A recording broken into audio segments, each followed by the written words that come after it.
बिस्मिल्लाहिर्रहमानिर्रहीम इय्याका नअबुदु व इय्याका नस्तईन physics in lecture series of class 10th chapter number 1 simple harmonic motion and waves. Today's topic about the MCQs related chapter simple harmonic motion and waves. Today we are discussing about the MCQs of different topics and their solution.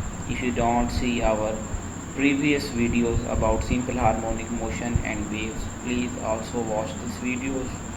I put the link of these videos in card and also in description. You also visit these lectures. If you don't subscribe our channel, please go and subscribe our channel and also press bell icon. Let's start today's lecture. हमारे पास जो पहला MCQs है वो है हमारे पास which of the following is an example of simple harmonic motion. कहता है कि इन 4 MCQs में हमारे पास कौन सी एग्जाम्पल जो है सिंपल हार्मोनिक मोशन की है. तो पहला हमारे पास है motion of the simple pendulum. आपने पढ़ा है कि सिंपल पेंडुलम की मोशन जो है वो सिंपल हार्मोनिक मोशन है. मैंने आपको बताया था कि सिंपल हार्मोनिक मोशन ऐसी मोशन होती है जिसमें बॉडी जो है अपनी मेन पोजीशन के इर्द गिर्द टू एंड फ्रो मोशन करती है और सेकंड जो है उसमें रिस्टोरिंग फोर्स होती है जो बॉडी को मेन पोजीशन की तरफ लेके जाती है. ठीक है, तो ये सिंपल पेंडुलम में होगा. आगे है the motion of ceiling fan. आपने छत वाला पंखा देखा होगा. छत वाले पंखे में जो है फ़ैन के पर जो हैं वो उसके इर्द गिर्द रूटर के घूमते हैं. ठीक है, तो वो अपनी मेन पोजीशन पे वापस नहीं आते. सो ये क्या है, हमारे पास मोशन है, पीरियोडिक मोशन है, रोटेटरी मोशन है. ठीक है, लेकिन ये हमारे पास सिंपल हार्मोनिक मोशन नहीं है क्योंकि ये हमारे रिस्टोरिंग फोर्स वाले केस को सेटिस्फाई नहीं करती. थर्ड है हमारे पास spinning of earth on its axis. जिस तरह ये हमारे पास सीलिंग फैन की एग्जांपल है, बिल्कुल इसी तरह ही हमारे पास अर्थ की एग्जांपल है जो अपने एक्सिस के गिर्द मूवमेंट करती है. तो ये हमारे पास जो है अर्थ की एग्जांपल जो है, तो ये हमारे पास बिल्कुल ऐसे ही है जैसे हमारे पास सीलिंग फ़ैन की एग्जांपल है. ये अपने एक्सिस के गिर्द घूमती है लेकिन इसमें रिस्टोरिंग फोर्स नहीं है, ना हमारे पास ये मेन पोजीशन के इर्द गिर्द घूमती है. ये पीरियोडिक मोशन है लेकिन ये हमारे पास सिंपल हार्मोनिक मोशन नहीं है. ठीक है, आगे है bouncing ball on the floor. बिल्कुल इसी तरह ही ये जब बॉल बाउंस करती है तो अपने मेन पोजीशन के इर्द गिर्द नहीं घूमती. ठीक है, तो ये हमारे पास क्या है, ये भी हमारे पास सिंपल हार्मोनिक मोशन की एग्जांपल नहीं है. तो हमारे पास जो आंसर आएगा सबसे पहले वो हमारे पास क्या आएगा, मोशन ऑफ सिंपल पेंडुलम. तो ये वाला हमारे पास जो है ये आंसर आएगा क्योंकि हमने इस केस को डिस्कस भी किया था. ठीक है, आगे है हमारे पास सेकंड जो है इसमें हम डिस्कस करेंगे. कहता है कि if the mass of the bob of the pendulum is increased by the factor of 3 the period of the pendulum motion. मैंने आपको बताया था कि जो हमारे पास पेंडुलम की मोशन है उसका फॉर्मूला क्या था. हमने पढ़ा था T is equal 2 pi L over G under root. ठीक है, तो हमने क्या पढ़ा था, T is equal 2 pi L over G. यानी हमारे पास जो टाइम पीरियड है ये किस पे डिपेंड करता है, ये हमारे पास लेंथ पे डिपेंड करता है और ग्रेविटी पे डिपेंड करता है. ठीक है, आगे फर्स्ट ईयर हम इसके डिफरेंट केसेस पढ़ेंगे. अगर हम इसे मून पे ले जाएं, अगर हम इसे जो है वो जो है वो एलिवेटर पे ले जाएं तो इस पे जो है वो क्या डिफरेंस आएगा. ठीक है, तो आपने याद रखना है कि पेंडुलम का जो टाइम पीरियड है वो डिफ़र होता है उसकी लेंथ से और उसकी ग्रेविटी से. ठीक है, मास जो है वो उस पर डिपेंड नहीं करता. तो इसलिए ये हमारे पास केस आएगा वो क्या है, हमारे पास आएगा कि रिमेन द सेम. ये सेम रहेगा क्योंकि जो टाइम पीरियड है वो हमारे पास डिपेंड नहीं करता अपना उसके ऊपर मास के ऊपर. ये लेंथ और किसके ऊपर डिपेंड करता है, ये हमारे पास डिपेंड करता है उसके लेंथ पे और ग्रेविटी पे. ठीक है, जी की वैल्यू पे. ठीक है, आगे चलते हैं हम.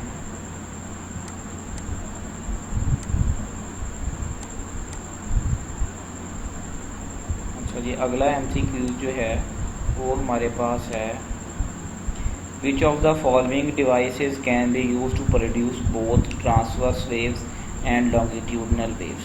तो कहता है कि स्ट्रिंग जो है वो वन डायमेंशनल वेव को प्रोड्यूस करने के लिए इस्तेमाल होती है, ठीक है। इसमें सिर्फ एक तरह की जो वेव है वो हमारे पास होगी, लॉन्गिट्यूडनल वेव नहीं, ट्रांसवर्स वेव जो है वो हमारे पास जनरेट होगी। रिपल टैंक जो है इसमें वाटर वेव जनरेट होती हैं, इसमें जो है वो लॉन्गिट्यूडनल वेव जो है वो जनरेट होगी। और हेलिकल स्प्रिंग जो है ऐसा स्प्रिंग जिसमें गोल छल्लेदार स्प्रिंग जो होता है उसे हम हेलिकल स्प्रिंग स्लिंकी कहते हैं, उसमें आप दोनों तरह की वेव्स जो हैं वो जनरेट कर सकते हैं। यानी वो स्प्रिंग मैं आपको बना के दिखाता हूँ यहाँ पे, तो इस तरह का स्प्रिंग होगा, इस तरह, ठीक है। इस तरह का स्प्रिंग जो है उसे हम हेलिकल स्प्रिंग कहते हैं, ठीक है। तो लॉन्गिट्यूडनल में ये इस तरह की जब इसके करीब करीब होंगे, ठीक है, और ये ऐसे दूर दूर हो जाएंगे थोड़ा थोड़ा कर, ठीक है। तो ये हमारे पास क्या हो जाएगी, ये हमारे पास मोशन हो जाएगी लॉन्गिट्यूडनल, ठीक है। इसी तरह ही हमारे पास जो है वो ट्रांसवर्स वेव हो जाएगी, ठीक है, अप एंड डाउन, ये हमारे पास जा रही है, ठीक है। तो इसी तरह ये हमारे पास ऊपर जाएगी फिर नीचे आएगी, ठीक है। क्योंकि हमारे पास पेंसिल नहीं है तो मैं आपको सिर्फ माउस पैड से बना के दिखा रहा हूँ, तो जैसे भी बने आप जो है वो समझने की कोशिश कीजिएगा कि मैं आपको क्या समझाना चाह रहा हूँ, ठीक है। तो ये परपेंडिकुलर यानी वो बनेगी अपने जो है प्रोग्रेशन यानी डायरेक्शन ऑफ वेव के। और हमारे पास ट्यूनिंग फोक है, इससे साउंड वेव जनरेट होती है, तो ये भी जो है वो हमारे पास लॉन्गिट्यूडनल वेव को जनरेट करेगा, ट्रांसवर्स वेव को जनरेट नहीं करेगा, ठीक है। तो इसका हमारे पास जो आंसर आएगा वो हमारे पास क्या आएगा, हेलिकल स्प्रिंग आएगा, ठीक है। आगे जो है वो हमारे पास है कि वेव ट्रांसफ़र, तो वेव हमारे पास क्या ट्रांसफ़र करती है, वेव हमारे पास ट्रांसफ़र करती है एनर्जी को, ना इसे फ्रीक्वेंसी को डिफ़र होता है, ना इसे वेवलेंथ को होता है, ना वेलोसिटी को होता है, ये मीडियम पे डिपेंड करता है, ठीक है। लेकिन वेव जो ट्रांसफ़र करती है एक जगह से दूसरी जगह, एनर्जी को ट्रांसफ़र करती है, इसके बारे में हमने पढ़ा है, ठीक है। तो इसका क्या हमारे पास ए आंसर आ जाएगा, ये वाला। अच्छा, आगे वाला जो है वो हमारे पास है which of the following method is to energy transfer, हमारे पास एनर्जी को ट्रांसफ़र करने के लिए कौन कौन से मेथड हैं। तो कंडक्शन भी है हमारे पास, जिसमें हम वेव को जो है वो हीट देते हैं और वेव जो है उससे कंडक्शन होती है इलेक्ट्रॉन्स की, ठीक है। तो आप इसे थर्मोडायनामिक्स, हीट एंड थर्मोडायनामिक्स में पढ़ेंगे। आगे है हमारे पास रेडिएशन, इसमें जो है वेव जो है उसमें जो है एनर्जी हमारे पास रेडिएशन की सूरत में, शुआओं की सूरत में जो है एक जगह से दूसरी जगह ट्रांसफ़र होती है। तीसरी है हमारे पास वेव मोशन, जिसको हम इसमें डिस्कस करेंगे। इसकी एक एग्जांपल जो है वो हम एनर्जी ट्रांसफ़र की करेंगे आगे जाके, रिफ्लेक्शन, रेफ्रैक्शन और डायफ्रैक्शन, ठीक है। इसमें हम देखेंगे कि एनर्जी जो है वो कैसे एक मीडियम से दूसरे मीडियम में देखी जाएगी, ठीक है। तो उसे हम ऐसे आगे जो है वो डिस्कस करेंगे।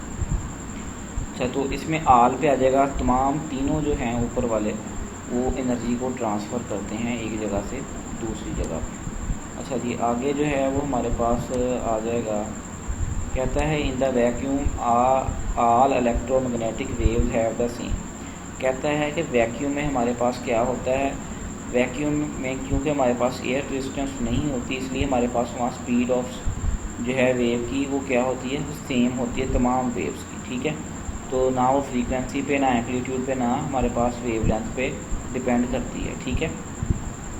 इससे आगे जो है कहता है a large tank with a vibrator at a frequency of 30 hertz produce 25 complete waves in a distance of 50 centimetre the velocity of the wave. ये हमारे पास एक न्यूमेरिकल है, इसे सॉल्व करने का तरीका मैं आपको जो है इसे दो डिफरेंट तरीक़ों से सॉल्व करना सिखाऊंगा। पहला जो है वो मैं आपको बताता हूँ कि हम किस तरह करेंगे। सबसे पहले तो है हमारे पास ये सेंटीमीटर, आपने पढ़ा होगा कि हम इसे ऐसा यूनिट में कन्वर्ट करते हैं। तो सेंटी हमारे पास क्या है, 10 पावर -2, जब हम 50 को 10 पावर -2 के साथ करेंगे तो आपको पता है, आपने पढ़ा होगा साइंटिफिक नोटेशन में कि ये राइट साइड से लेफ़्ट साइड की तरफ जब नेगेटिव साइन आई तो जाता है। तो हमारे पास इसकी वैल्यू आ जाएगी 0, एक मिनट मैं जो है इसको छोटा कर लेता हूँ थोड़ा, ठीक है। तो हमारे पास इसकी जो वैल्यू है वो क्या आ जाएगी, इसकी वो आ जाएगी 0.5 मीटर। ठीक है, हमारे पास क्या आ जाएगी 0.5 मीटर आ जाएगी। और हमारे पास फ्रीक्वेंसी ये हमारे पास दी गई हुई है 30 हर्ट्ज़। ठीक है, और हमारे पास n जो है वो क्या दी गई है, नंबर ऑफ़ वेव्स, वो कितनी है 25। तो आप जानते हैं कि लैम्डा को निकालने का एक और तरीका है, वो मैं आपको फार्मूला यहाँ लिख के देता हूँ। लैम्डा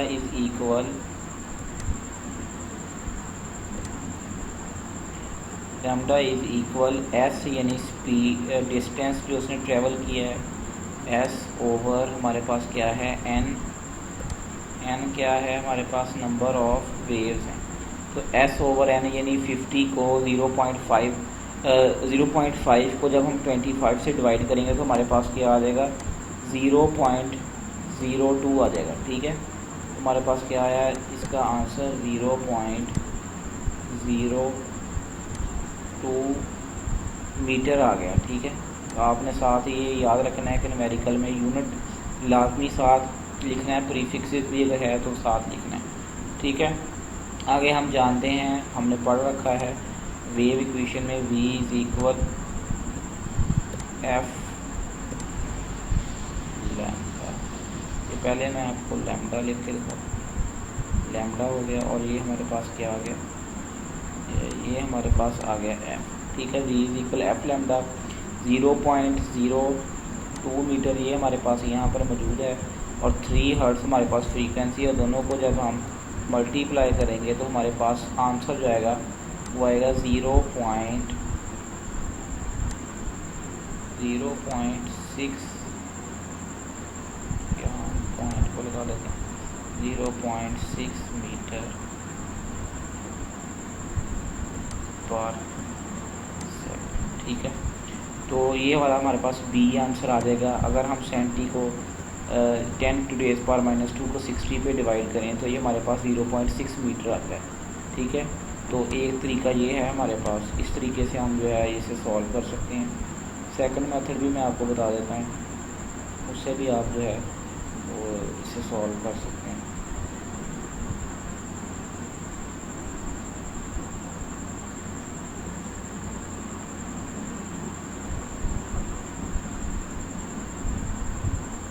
सेकंड मेथड है हमारे पास, सेकंड मेथड में फ्रीक्वेंसी क्या होती है, वेलोसिटी ओवर वेवलेंथ यानी v is equal F lambda से। वेवलेंथ होती है डिस्टेंस और नंबर ऑफ टाइम्स। 50 को हम 2 से डिवाइड कर लेंगे, यानी हम उसमें ऐसा यूनिट जो है उसमें कन्वर्ट नहीं करेंगे, डायरेक्ट ही कर लेंगे, बिल्कुल इसी तरह से है। लेकिन आप अगर ऐसा यूनिट से करेंगे तो वो भी बेहतर है, इससे करेंगे तो वो भी बेहतर है। वो मेथड 2 है जिसमें हम ऐसा यूनिट से उसे कन्वर्ट नहीं करते। ठीक है बिल्कुल सेम वैसा ही जैसे मैंने आपको पहले करके दिखाया था। इसका आंसर हमारे पास क्या आ जाएगा, इसका आंसर हमारे पास बी आ जाएगा। ठीक है, नेक्स्ट मूव करते हैं हम। नेक्स्ट है हमारे पास which of the following characteristics of the wave is independent of the others. कहता है कि हमारे पास वो कौन से करेक्टरिस्टिक्स हैं जो इंडिपेंडेंट हैं तो अदर्स से। हमने पीछे पढ़ रखा है कि वेव इक्वेशन हमारे पास क्या है, v is equal F lambda, यानी v हमारे पास speed of wave, f frequency, और तीसरी हमारे पास वेव लेंथ है, तो हमारे पास एम्पलीट्यूड आ जाएगा। एम्पलीट्यूड जो है वो डिपेंड नहीं करता। ठीक है, इससे करेक्टरिस्टिक्स में नहीं है। आगे है हमारे पास relation of which v is equal v f lambda of the equation is called v is equal F lambda, तो हमारे पास ये आ जाएगा। ठीक है, बी ऑप्शन। आगे एडिशनल क्वेश्चन में हम MCQ, ये तो आपकी बुक में मौजूद थे, ये वो वाले थे। अब हम कुछ एडिशनल MCQs करेंगे ताकि आपको जो है पेपर में जो है वो आसानी हो सके। The disturbance travelling in the medium is called. कहता है अगर कोई डिस्टर्बेंस प्रोड्यूस करते हैं हम मीडियम में तो वो क्या होगी, उसे हम वेव मोशन कहेंगे, सिंपल हार्मोनिक मोशन कहेंगे, मोशन कहेंगे, या ए या बी कहेंगे। जब हम किसी मीडियम में डिस्टर्बेंस करते हैं तो हम उसे क्या कहते हैं, वेव मोशन कहते हैं। वेव मोशन की अगर टाइप्स को हमने डिस्कस किया था, हमने पढ़ा था कि जो सिंपल हार्मोनिक मोशन है ये सिर्फ टू एंड फ्रो मोशन करती है, और सेकंड करेक्टरिस्टिक्स क्या था, रीस्टोरिंग फोर्स का। तो हमारे पास क्या आ जाएगा, वेव मोशन आ जाएगा, उससे वेव जनरेट होती है। कहता था wave which are use to detect the broken bones are card. ये कहता है अगर हमारी कोई हड्डी टूट जाए, ब्रोक हो जाए, तो उसको चेक करने के लिए हम कौन सी वेव इस्तेमाल करते हैं, उसको चेक करने के लिए हम एक्स रेज इस्तेमाल करते हैं। लाइट रेज जो हैं वो पेनिट्रेट नहीं कर सकती, और साउंड वेव भी। तो हमारे पास क्या आएगा, एक्स रेज आएगा। ठीक है, एक्स रेज जो है वो हमारे जिस्म के अंदर पेनिट्रेट कर सकती है। The force applied on the mass attach to the spring is represented by F external. हम उस पर एक्सटर्नल फोर्स अप्लाई करते हैं, ठीक है। तो हमारे पास इसका सी आंसर आ जाएगा। कहता है if the wave is no extension in the spring then position is called. कहता है कि अगर स्प्रिंग में कोई एक्सटेंशन ना हो, यानी पोजीशन उसकी डिस्प्लेसमेंट ज़ीरो हो, तो वो उसकी कौन सी पोजीशन होगी, मीन पोजीशन यानी इक्विलिब्रियम पोजीशन होगी। अन इक्विलिब्रियम का मतलब है कि इक्विलिब्रियम नहीं होगा, नेचुरल इक्विलिब्रियम, ठीक है, ये भी नहीं, और स्टेबल इक्विलिब्रियम ये भी नहीं, यानी वो अपनी मीन पोजीशन पे होगी। कहता था unit of the constant spring constant. तो स्प्रिंग कांस्टेंट का यूनिट हमारे पास क्या होगा, हमने पढ़ा है कि स्प्रिंग को क्या कहते हैं, स्प्रिंग को किससे डिनोट करते हैं, के से, ठीक है। तो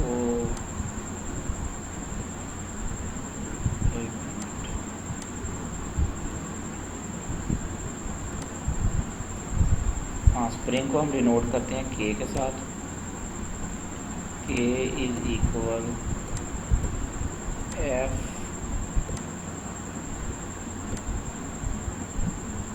ओवर एक्स, ठीक है। तो इसका हमारे पास न्यूटन मीटर स्क्वायर होता है, और इसका हमारे पास मीटर होता है। जब मीटर नीचे डिवाइड में होगा तो एक ऊपर से मीटर हमारे पास कैंसिल हो जाएगा, तो उसके साथ हमारा क्या यूनिट आएगा, न्यूटन पर मीटर, ठीक है। ये आपने याद रखना है। आ गया है if the displacement is x is mass attach to with the spring then the restoring force. हमने पढ़ा था कि जो रीस्टोरिंग फोर्स है, ठीक है, वो क्या होगी, वो डायरेक्टली प्रोपोर्शनल होगी एक्स के। प्रोपोर्शनैलिटी को ख़त्म करने के लिए हमने क्या लगाया था, एक्स लगाया था। माइनस की अलामत ये शो करती है कि वो उसके नेगेटिव डायरेक्शन में रीस्टोरिंग फोर्स होगी डिस्प्लेसमेंट के, तो टुवर्ड्स द मीन पोजीशन होगी। कहता था ratio of the external force applied on the spring of the displacement is called. कहता है जो हम एक्सटर्नल फोर्स लगाते हैं डिस्प्लेसमेंट के, ठीक है, वो किसके डायरेक्टली प्रोपोर्शनल होती है, वो हमारे पास स्प्रिंग कांस्टेंट के, ठीक है। The ratio of the external force, तो ये हमारे पास रेशियो है, यानी ये हमारे पास एफ ओवर एक्स, ठीक है। फोर्स और डिस्प्लेसमेंट की रेशियो हमारे पास क्या कहलाती है, के, यानी हमारे पास स्प्रिंग कांस्टेंट की वैल्यू, ठीक है। The time required to complete one round trip vibration about the mean position से कहते हैं हम एक टाइम पीरियड कहते हैं, यानी एक सेकंड में बॉडी अगर एक वाइब्रेशन करे तो 1 सेकंड का हम उसे कहेंगे कि उसने 1 सेकंड में अपना वो राउंड ट्रिप कंप्लीट कर लिया, ठीक है। तो time required to complete the one round trip about the mean position का हम उसे क्या कहेंगे कि उसने इतना टाइम पीरियड जो है वो कर लिया। फ्रीक्वेंसी कहते हैं नंबर ऑफ साइकिल 1 सेकंड, ठीक है। और एम्पलीट्यूड जो होता है वो जितना उसने फासला जो है वो कवर किया होता है। और वाइब्रेशन होता है एक मीन पोजीशन से लेकर कंप्लीट वाइब्रेशन दोबारा उस मीन पोजीशन तक आना, ठीक है। कहता है time period of the mass attach the spring is called. मैंने आपको पढ़ाया था कि जो स्प्रिंग का होता है वो किस पे डिपेंड करता है, मास पे और स्प्रिंग कांस्टेंट पे। लिहाजा हमारे पास क्या आ जाएगा, T is equal 2 pi m over k. L over g जो है ये हमारे पास किसका है, ये हमारे पास है पेंडुलम का, और ये हमारे पास फ्रीक्वेंसी का है मास स्प्रिंग सिस्टम का, और ये फ्रीक्वेंसी का है हमारे पास किसका, ये हमारे पास है पेंडुलम का, ठीक है। The time period of the simple pendulum can be calculated by, तो मैंने आपको बताया T is equal 2 pi L over g, ये लेंथ और ग्रेविटी पे डिपेंड करता है। आगे है हमारे पास maximum displacement from the mean position is called amplitude, यानी मैक्सिमम पोजीशन जो है बॉडी की मीन पोजीशन से जितना वो कवर करे उसे हम क्या कहते हैं, एम्पलीट्यूड कहते हैं, ठीक है। आगे है the displacement produced in the spring is directly proportional to the force is called Hooke's law, यानी जितना वो प्रोपोर्शनल करे, जब हम उससे जितनी फोर्स लगाएं उतना वो डिस्टेंस कवर करे, तो किसके डायरेक्टली प्रोपोर्शनल होगा, जो फोर्स हमने उस पर एक्सर्ट की है, तो हम उसे कहेंगे हुक लॉ। बॉयल लॉ, ठीक है, तो ये हम थर्मोडायनेमिक्स में पढ़ते हैं। न्यूटन लॉ, ठीक है, और जो लॉ ये हम डायनामिक्स में पढ़ते हैं, ठीक है। The at the mean position of the pendulum the potential energy of the pendulum is minimum. तो मैंने आपको एक ग्राफ बना के देता हूँ, आपने याद रखना है, मैंने आपको लेक्चर में भी बना के दिखाया था। ये हमारे पास एनर्जी है, ये हमारे पास पोटेंशियल एनर्जी है, ये हमारे पास काइनेटिक एनर्जी का ग्राफ है, ठीक है। तो आप देख सकते हैं कि मीन पोजीशन पे हमारे पास क्या है, मीन पोजीशन के ऊपर हमारे पास पोटेंशियल एनर्जी ज़ीरो है, ठीक है। तो और हमारे पास काइनेटिक एनर्जी मैक्सिमम है। एक्सट्रीम पोजीशन पे हमारे पास पोटेंशियल एनर्जी एक्सट्रीम पे है, काइनेटिक एनर्जी क्या है हमारे पास ज़ीरो है। तो ये आपने बात याद रखनी है, ठीक है। कहता है at the mean position kinetic energy of the ball is maximum. Kinetic energy जो है मीन पोजीशन पर मैक्सिमम होती है। कहता है at the extreme position potential energy of the pendulum. Potential energy extreme पे होती है मैक्सिमम, ठीक है। काइनेटिक एनर्जी एक्सट्रीम पे क्या होती है, मिनिमम होती है, ठीक है। तो ये आपने बात जो है ये याद रखनी है। चलिए आगे चलते हैं। आगे है हमारे पास ये न simple harmonic motion the acceleration of the body is directly proportional. हमने पढ़ा था कि एफ को जब हम सेकंड लॉ ऑफ न्यूटन से आगे सॉल्व करते हैं तो हमारे पास क्या आता है, एक्सेलरेशन आता है डायरेक्टली प्रोपोर्शनल किसके, डिस्प्लेसमेंट। कहता है द वैल्यू ऑफ एक्सेलरेशन है simple harmonic motion at the mean position. तो सिंपल हार्मोनिक मोशन में एक्सेलरेशन की वैल्यू जो है एक्सट्रीम पे मैक्सिमम और मीन पे ज़ीरो होती है, ये आपने बात याद रखनी है। The wave in which the particle of the medium vibrate parallel to the direction is called longitudinal. जैसे ही जिस डायरेक्शन में वेव ऑफ मोशन है उसी वेव में अगर पार्टिकल मूव करें तो हम उसे क्या कहेंगे, लॉन्गिट्यूडनल वेव कहेंगे।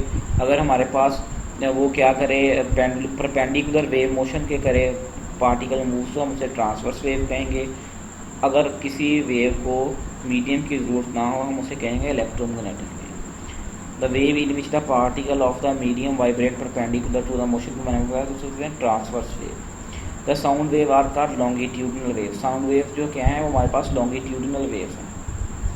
मैंने आपको बताया था ट्यूनिंग फोक में कौन सी वेव प्रोड्यूस होती है, longitudinal waves. The energy is transferred from one place to another place through the matter के ज़रिए भी, मीडियम के ज़रिए भी और वेव्स के ज़रिए भी हम दोनों तरीक़ों से एनर्जी ट्रांसफ़र कर सकते हैं। द वेव्स हैव प्रॉपर्टीज़, तो आप हम इसको डिस्कस करेंगे रिपल टेक में, रिफ्लेक्शन को, रिफ्रैक्शन को और डाइफ्रैक्शन को। तीनों प्रॉपर्टीज़ जो हैं वेव एग्जिबिट्स करती हैं। The time period of the body attach to the spring depend upon the, मैंने आपको बताया था कि जो मास स्प्रिंग सिस्टम है उसमें टाइम पीरियड किस पे डिपेंड करता है, स्प्रिंग कांस्टेंट पे और किस पे, मास पे, ठीक है। तो यहाँ स्प्रिंग कांस्टेंट नहीं है लिहाजा मास आ जाएगा। The part of wave at which the particles of the medium are below the normal position is called trough. अगर वो अप होंगे तो क्रस्ट होगा, ठीक है। कंप्रेशन और एयर फ्रैक्शन हमारे पास किस में आते हैं, वो हमारे पास आते हैं लॉन्गिट्यूडनल वेव में। क्रस्ट ट्रफ हमारे पास किस में आते हैं, हमारे पास आते हैं ट्रांसवर्स वेव में, ठीक है। The distance between two consecutive trough is और crest is called wavelength. तो उसे हम एक वेव लेंथ कहेंगे। अगर हमारे पास एक कंसेक्टिव ट्रफ और एक कंसेक्टिव, यानी एक हमारे पास ट्रफ और एक क्रस्ट हो, दोनों के दरमियान अगर वेव लेंथ हो तो वो λ/2 होगी। ये भी आपने याद रखनी है बात। कहता है the number of waves passing through a point in 1 second is called frequency. यानी नंबर ऑफ साइकिल्स पर सेकेंड हम इसे क्या कहेंगे, फ्रीक्वेंसी कहेंगे। यूनिट जो फ्रीक्वेंसी का है उसे हम हर्ट्ज भी कह सकते हैं, वाइब्रेशन पर सेकंड भी कह सकते हैं और साइकिल पर सेकंड भी कह सकते हैं, ठीक है। तीनों ही आ जाएंगे। The speed of waves can be collected by, तो हम उसे फ्रीक्वेंसी और वेव लेंथ के प्रोडक्ट में जो है वो हम स्पीड ऑफ वेव्स को निकाल सकते हैं। The water waves after striking the hurdle will be reflect. कहता है जो वाटर वेव्स जो हैं जब किसी हर्डल से टकराती हैं तो क्या हो जाती हैं, रिफ्लेक्ट हो जाती हैं। यहाँ रिफ्लेक्ट होती हैं, रिफ्लेक्ट जब होती हैं जब एक मीडियम से दूसरे मीडियम में जाती हैं। रिफ्लेक्ट होती हैं जब वो किसी ऐसे मीडियम से टकराएं, ठीक है, जिसमें होल हो, तो उसे शार्प बेंडिंग जो होती है उसे हम डाइफ्रैक्ट कहते हैं। जब स्ट्राइक करेंगी किसी हर्डल के साथ टकराएंगी तो वो कौन सा फिनोमेना करेंगी, रिफ्लेक्शन का फिनोमेना करेंगे। कहता था motion in which the friction reduces the mechanical energy of the system at the time passes and the amplitude of motion is reduced is called damped oscillation. मैंने आपको टाइप्स ऑफ ऑसिलेटरी मोशन में पढ़ाया था कि हम 5 तरह की oscillatory motion होती है। एक free oscillation, damped oscillation, maintained oscillation, resonance और फोर्स्ड ऑसिलेशन। तो हमारे पास डैम्प्ड ऑसिलेशन वो होती है जिसमें बॉडी जो है वो अपनी एनर्जी ज़ाया करती है due to the resistive medium, यानी एयर रेजिस्टेंस या फ्रिक्शन की वजह से। तो बॉडी की एनर्जी जो है वो उसको कंपनसेट करने में ज़ाया हो जाती है, तो जिससे बॉडी की एनर्जी कम होती है और साथ साथ एम्पलीट्यूड कम होता है। एक वक्त ऐसा आता है जैसे बॉडी की एनर्जी जो है वो सारी ख़त्म हो जाती है, बॉडी का एम्पलीट्यूड भी ज़ीरो हो जाता है, ठीक है। The oscillation of the system in the presence of which force are called damped oscillation. तो वो जो मीडियम होता है जिससे एनर्जी कम होती है वो क्या होता है, रेजिस्टिव मीडियम होता है। तो इसकी एग्जांपल हमारे पास क्या है, वो शॉक अब्जॉर्बर जो है वो डैम्प्ड ऑसिलेशन की एग्जांपल है।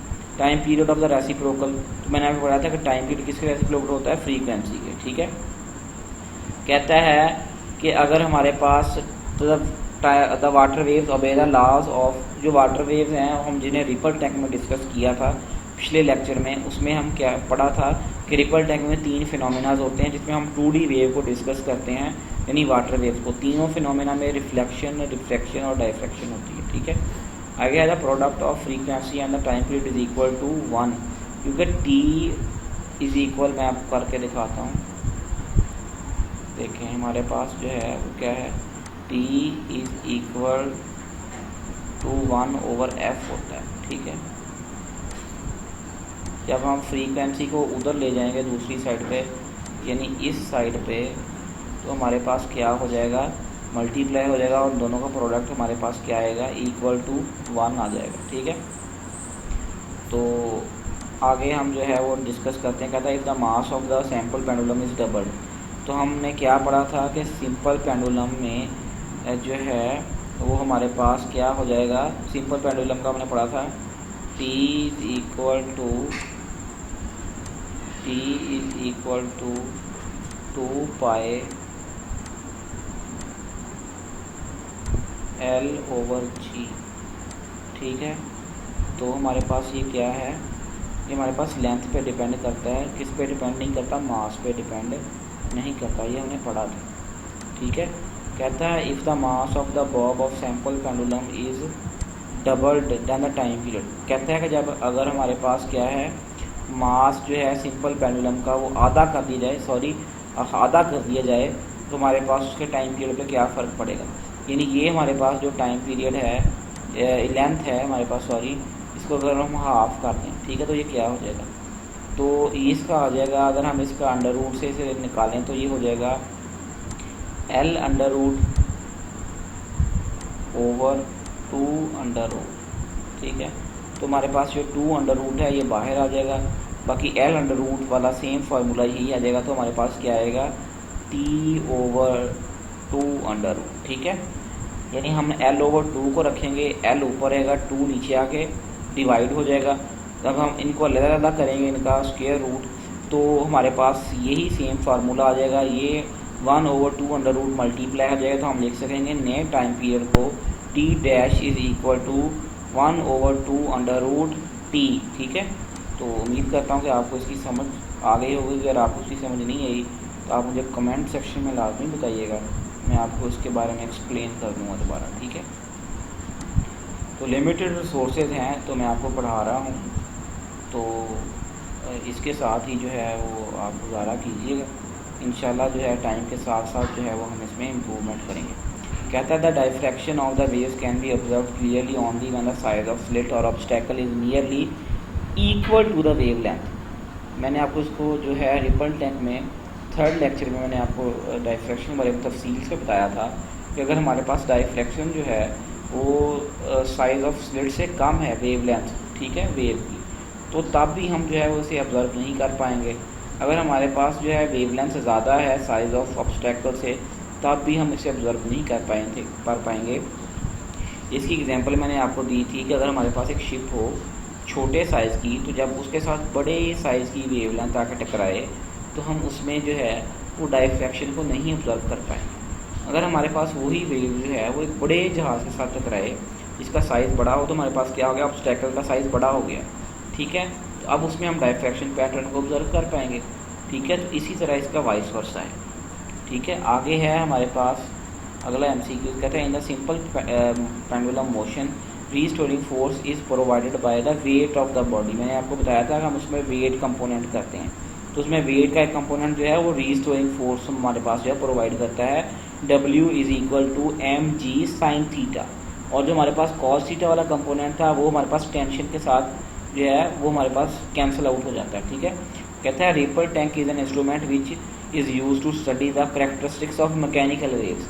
हम उसमें 2D मैकेनिकल वेव्स जो हैं वो प्रोड्यूस कर सकते हैं। लाइट वेव जो है वो 3D वेव होती है, ये इलेक्ट्रोमैग्नेटिक है, रेडियो वेव्स भी इलेक्ट्रोमैग्नेटिक हैं, नीचे भी इलेक्ट्रोमैग्नेटिक वेव है, ठीक है। जिसमें क्या है जो मैकेनिकल वेव्स, कहता है रेडियो वेव्स जो है हमारे पास इलेक्ट्रोमैग्नेटिक वेव्स होती हैं, ठीक है। तो इन्हें मीडियम की जरूरत नहीं होती। The product of the frequency and the wavelength is equal to the wave speed, v is equal F lambda, हमने रिलेशन पढ़ चुके हैं पीछे, तो हमारे पास किसके आएगा, वेव स्पीड के इक्वल आ जाएगा। कहते हैं the when the body moves to and fro about the point its motion is called vibratory motion. Random motion तो होती है मक्खियों की मोशन, बीज की मोशन, ठीक है, यानी कोई उनका खास पॉइंट नहीं होता जिसके इर्द गिर्द वो मूव करते हैं। लीनियर मोशन होती है एक ही पॉइंट के साथ सीधी मोशन, ठीक है, जैसे कि एरोप्लेन की मोशन है। रोटेटरी मोशन ऐसी मोशन होती है जिसमें बॉडी अपने एक्सिस के इर्द रोटेट करती है, जैसे सीलिंग फैन की जो है सीलिंग फैन की मोशन। कहता है the time period is given the frequency is calculated. मैंने आपको बताया था कि फ्रीक्वेंसी जो है किसके रेसिप्रोकल होती है, टाइम पीरियड के, तो क्या आ जाएगा एफ इज इक्वल 1/t। कहता है distance between two consecutive waves compression और रिफ्लेक्शन इज कॉल्ड वेवलेंथ। मैंने आपको बताया था कि एक वेवलेंथ होती है अगर एक कंप्रेशन और एक रिफ्लेक्शन, एक कंप्रेशन, दो कंप्रेशन या दो रिफ्लेक्शन के दरमियान अगर एक कंप्रेशन एक रिफ्लेक्शन हो तो हम उसे क्या कहेंगे, λ/2, यानी वेवलेंथ का हाफ हो जाएगा। The spring constant is equal to k is equal minus F over x. मैंने आपको इसका बताया भी था कि F is equal minus k x होता है। अगर हम एफ को जो है एफ इस साइड पे एफ रख लें और एक्स जो इस के के साथ होता है इसके अंदर आके मल्टीप्लाई कर डिवाइड कर दें, हमारे पास के की वैल्यू आती है। मैंने आपको बताया था कि एफ की जो हमारे पास ऐसा यूनिट है वो क्या है, न्यूटन मीटर, तो न्यूटन पर मीटर स्क्वायर।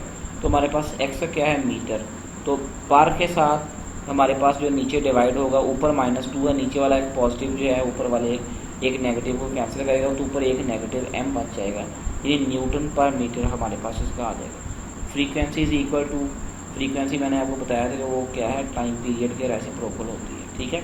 तो उम्मीद करता हूँ कि आपको जो है काफ़ी कुछ MCQ पॉइंट्स में सीखने को मिला होगा, ठीक है। अपना जो है फीडबैक लाजमी दिया करें और पूरी वीडियो को देखा करें ताकि जो है वो आपको लेक्चर की अच्छी तरीके से समझ आ सके। अगर आप चाहते हैं कि इसमें हम कोई और इम्प्रूवमेंट करें तो लाजमी हमें कमेंट सेक्शन में बताइएगा, अपनी सजेशन अपनी आरा से हमें जो है वो मुस्तफ़ीद कीजिएगा ताकि जो है हम इस चैनल की बेहतरी के लिए और मज़ीद जो है इसमें बेहतरियाँ कर सकें। अगर अभी तक आपने हमारा चैनल सब्सक्राइब नहीं किया तो प्लीज़ जाए नीचे सब्सक्राइब बटन को दबाएँ ताकि जो हमारे आने वाली वीडियोज़ जो हैं वो आप तक पहुँचती रहें। खुदा ताला आपका हामी नासिर हो। और